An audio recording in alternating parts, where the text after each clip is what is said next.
ত্রিপুরা জল বোর্ডের ঝুলিতে এলো আরও এক বড় সাফল্য।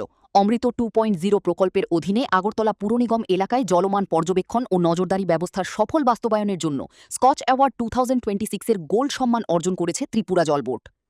গত 20 জুন নয়াদিল্লির PhD chamber of commerce and ইন্ডাস্ট্রিতে আয়োজিত এক অনুষ্ঠানে এই সম্মান প্রদান করা হয়। অনুষ্ঠানে ত্রিপুরা জল বোর্ডের মুখ্য কার্যনির্বাহী আধিকারিক মিহিরকান্তি গোপ আইএএস স্কচ গ্রুপের চেয়ারম্যানের হাত থেকে পুরস্কার গ্রহণ করেন।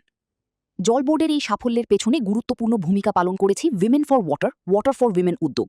এই প্রকল্পের মাধ্যমে স্বনির্ভর গোষ্ঠীর মহিলারা জল কর সংগ্রহ, বাড়ি বাড়ি জল নমুনা সংগ্রহ ও পরীক্ষা, গ্রাহক সচেতনতা বৃদ্ধি এবং জল সংরক্ষণ কার্যক্রমে সক্রিয়ভাবে যুক্ত রয়েছেন। সংশ্লিষ্ট কর্তৃপক্ষের মতে এই উদ্যোগের ফলে একদিকে যেমন পানীয় জলের পরিষেবার মানোন্নয়ন হয়েছে, অন্যদিকে তেমনি মহিলাদের অর্থনৈতিক ও সামাজিক ক্ষমতায়নের ক্ষেত্রেও নতুন সুযোগ সৃষ্টি হয়েছে। জল পরিষেবাকে আরও জনমুখী এবং কার্যকর করে তোলার ক্ষেত্রে এই প্রকল্প ইতিমধ্যেই একটি সফল মডেল হিসেবে আত্মপ্রকাশ করেছে।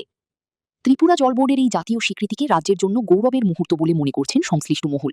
একই সঙ্গে এই অর্জন ভবিষ্যতে জল ব্যবস্থাপনা ও জনসম্পৃক্ত উন্নয়নমূলক কর্মকাণ্ডে আরও উৎসাহ যোগাবে বলেও আশা প্রকাশ করা হয়েছে। জাতীয় স্তরে এই স্বীকৃতি নিঃসন্দেহে ত্রিপুরার জল ব্যবস্থাপনার ক্ষেত্রে এক নতুন মাইলফলক। আগামী দিনে এই ধরনের উদ্যোগ আরও বিস্তৃত হবে বলেই আশা সংশ্লিষ্ট মহলের। Bureau report, news now.